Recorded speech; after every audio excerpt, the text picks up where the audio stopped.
Hi, folks. You're with Tacitus to the Pushback channel, and thank you for joining this radio live stream. In this essay, I'd like to talk about um, black perceptions, the perception of black travellers, whether they be illegal aliens, legitimate migrant students, whatever.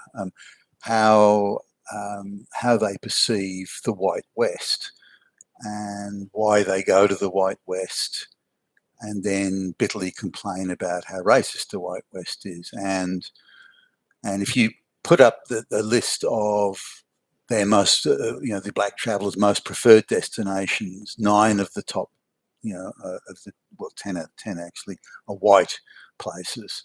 And then if you compare the places they complain about the most for racism, or what they claim is racism, and it's a racism very much around the construct of American-led globalist wokeism.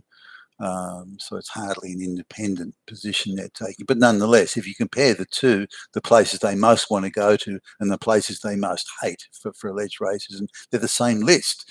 So try and figure that one out if you can. If a place is so evil, wicked, bad, Nazi, fascist, racist, why would you want to go there?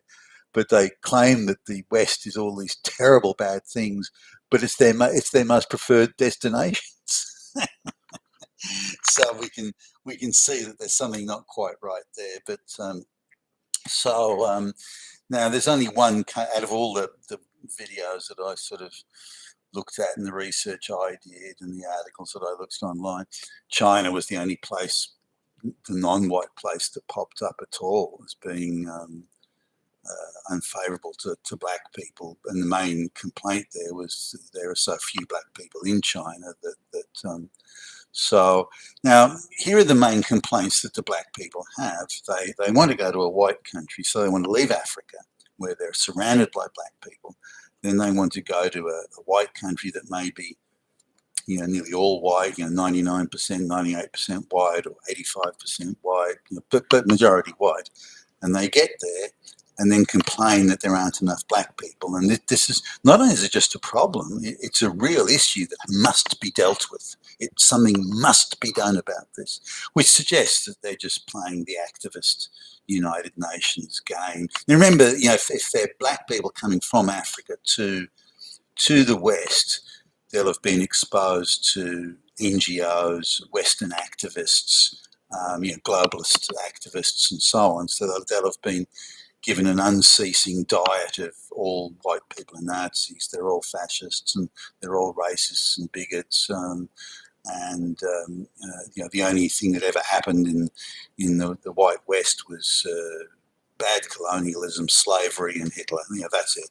Nothing else you need to know. And so they'll have arrived in the West with a very, very jaundiced view.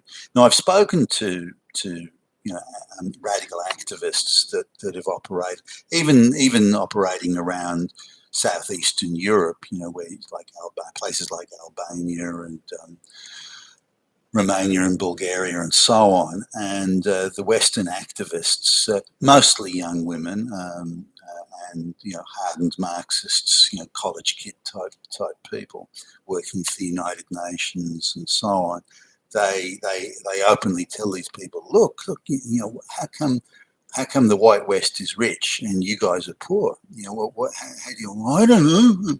Well, it's because they stole all the money from you. Those fucking white devils, those fucking fascist Nazis, those bigot racists, they stole all your money. So you go over there and you take back what's rightfully yours. Oh yeah, I'm entitled. Let me go over there and get it. So they're primed by these NGOs. The NGOs or the NGO operatives just pile the propaganda on.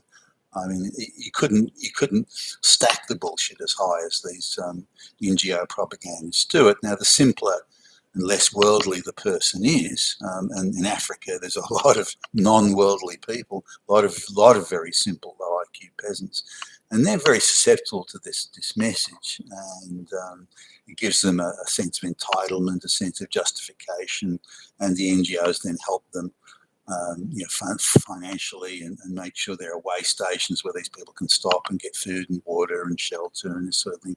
So they facilitate, they provide this huge logistical machine, funded by the United Nations and these NGOs and George Soros and everything, to help these simple illiterate black peasants go to the West with this incredible sense of entitlement and so on. So, but anyway, for example, the England or the UK is I think the second most racist country in the world, but it's also the second most favoured place for these people, the black people, to go to. So how can you say a place is even a racist and terrible and treats black people badly, but is also the place you most want to go to? So that's an absurd contradiction. And the same goes actually for other places on the list here. Poland was the only place that I could find that appeared in any list. But then, I think the black population of Poland is something like, 1 in every 2,000 people. So that you'd be lucky to come across any black people there. So, but that's part of the complaint. Well, Poland must be racist because there's not a shitload of black people. So there you go. They're obviously Nazis. So the thinking is very much shaped and moulded by the propaganda that's given to them by the NGOs and the World Economic Forum globalist flunkies and stooges. Now, when they arrive in the West, they get a steady diet through the education system that all white people indeed are evil. What they did was evil. Their history is evil. And did you know that black people have always been in it? Do you know that the Industrial Revolution, all the inventions that were invented in England were all done by black lesbians? You didn't know that? Oh, wow. And so history is being rewritten to sort of fit in with the anti-white agenda that the World Economic Forum and the globalists generally are pushing. And this, again, encourages these quite simple black people to demand and expect more. Now, I've spoken previously about how, particularly in the rural areas, but also in the cities, the black societies are built around not private enterprises we would understand, or capitalism, although you can find pockets of that, but it's built around, again, in the more rural societies, and a lot of people in Africa are still living rurally, 75% live rurally, but they share the resources of the village. All the resources are shared. And you find this in hunter-gatherer tribal societies, whether it's the American Indians or anywhere really. You find this resources aren't plentiful, and they're not creating surpluses. They're just not organised that way. They're living hand to mouth. And therefore they have quite a socialist concept of sharing their resources that they have. So, other than the tribal chief or the witch doctor, no one has any esteemed position there. You've all got all your, you share the resources, and everyone comes out more or less the same.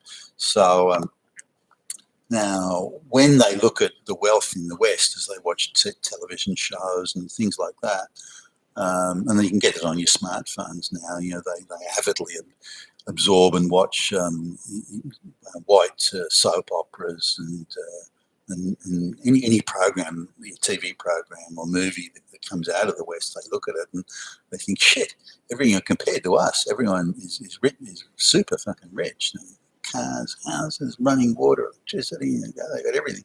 Now, so in their simple perception, and I've mentioned this in another video, in their simple perception, they see, well, okay, that's a tribal society just like this. They can't perceive that there's any other way of organising society. So that's just a tribal society, just like the dirt poor shit village that I live in the middle of nowhere in Africa, except they're a much richer village. So if I go to that village, I can have some of those riches because they will share it all with me, like we do in this village. And because they're simple people and not worldly, they see that the whole world must be like my village. Just they've got a richer village and I got a poorer village. Their village has cars and houses and whatever, and this village I'm in doesn't.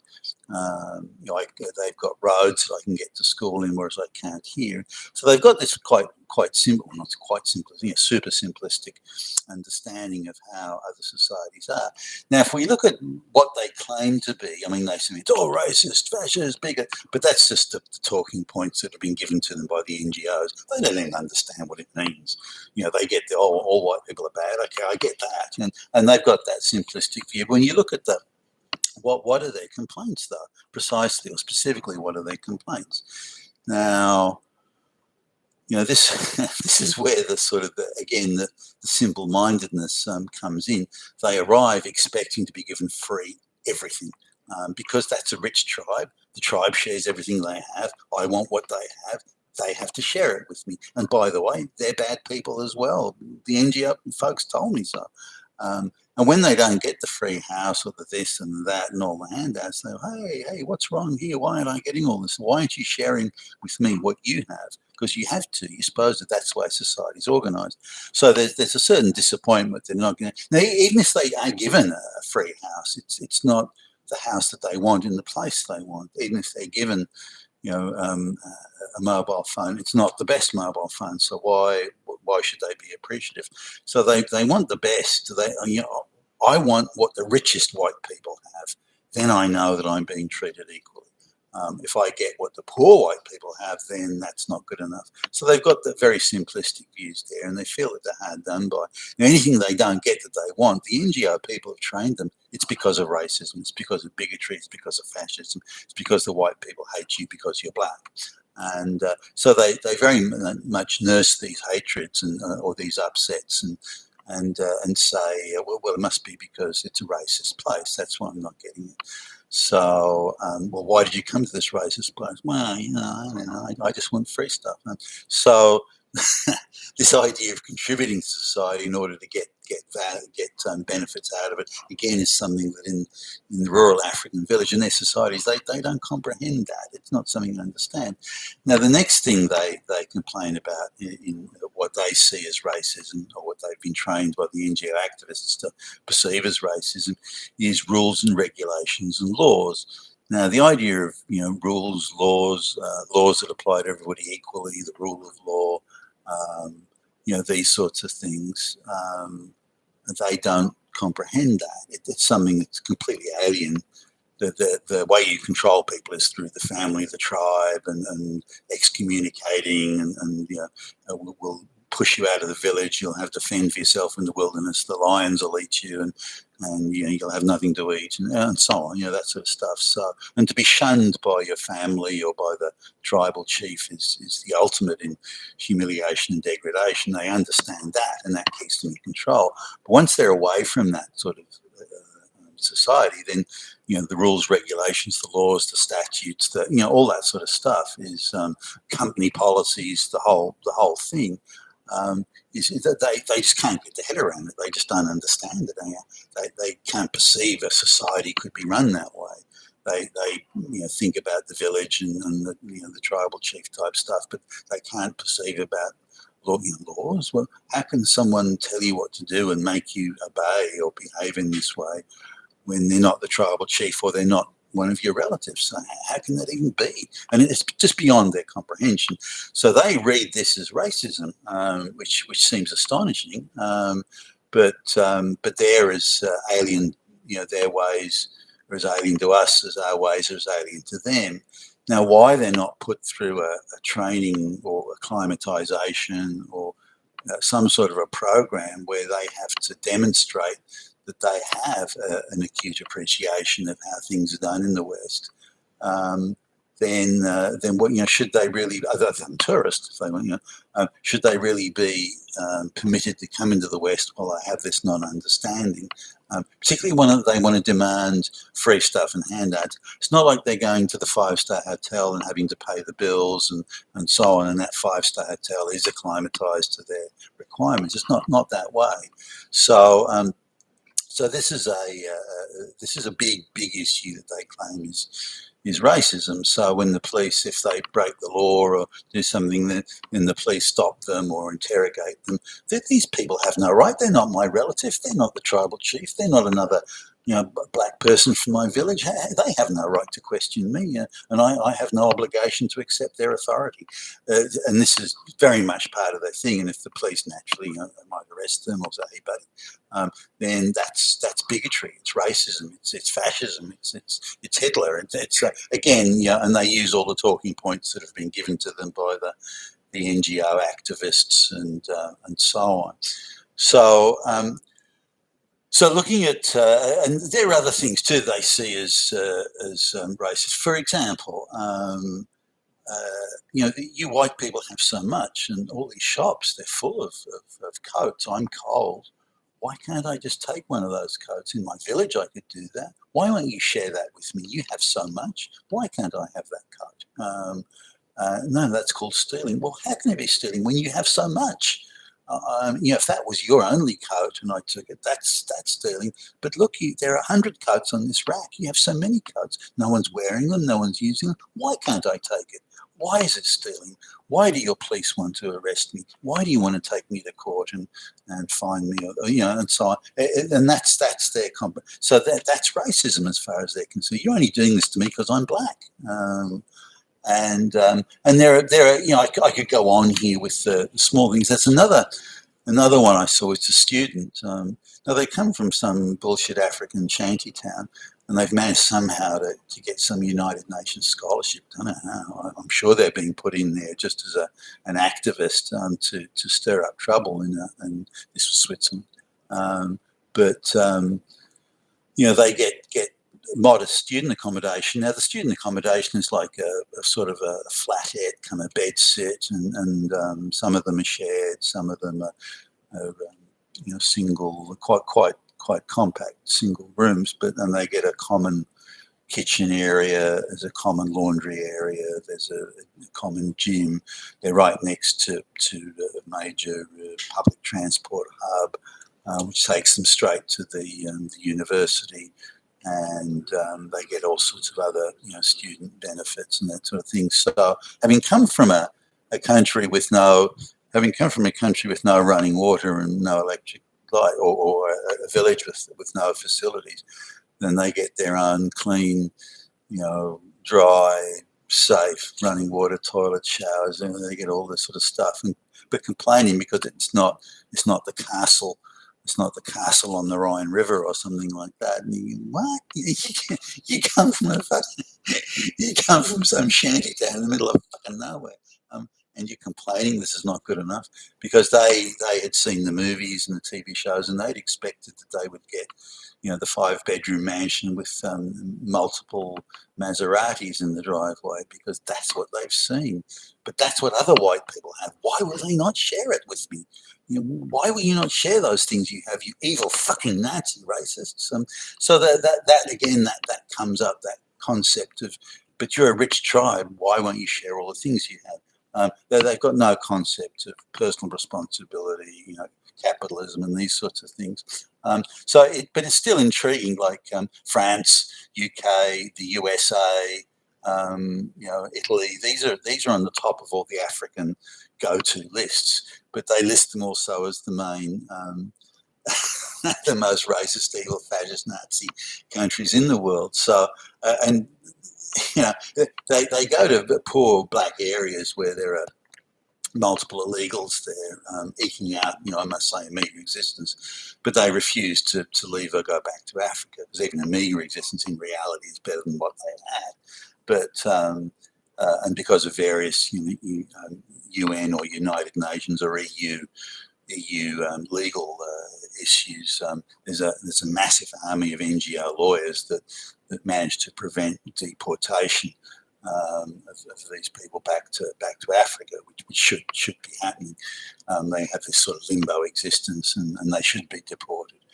They don't want to integrate, and far from it. They want to live in exclusively black areas and keep their local language, keep their local customs, keep their local witch doctors. They want to transplant the African, dirt poor shanty village into the West, and think that's how it should be. But there are other sort of minor, well, not minor, to them they're major issues that they see as racism, which jumping a queue, for example. People complain about it, and there's jostling and so on, and they would say, well, that's racism. They would see their honour has somehow been besmirched by someone else, and so they pull a knife or something. And say, well, that's how it should be. I don't have to take this disrespect. No, it's not what you do here. At a job, following rules and doing as you're told, and turning up on time. That they view these as impositions. They're unreasonable impositions. Why are you expecting it of me? The white people do it. Everyone's required to do it. It's not just you. Everyone is supposed to turn up for work at 9. Oh, yeah, but those white people have more than me. Why don't you give me a Maserati, and then I'll think about turning up on time? So there's a lot of this strange entitlement. And again, coming back to the socialist thing, you have so much. Why won't you share it with me? Which is code speak for why won't you give me everything? So that's a little bit of a sort of a look at how there's black attitudes there, but to what means or equates to racism in their cognizance, and this absurd idea that the most favoured countries they want to go to are the countries at the same time they say the most racist. You've been a Tacitus today at your Pushback channel. Thank you for listening.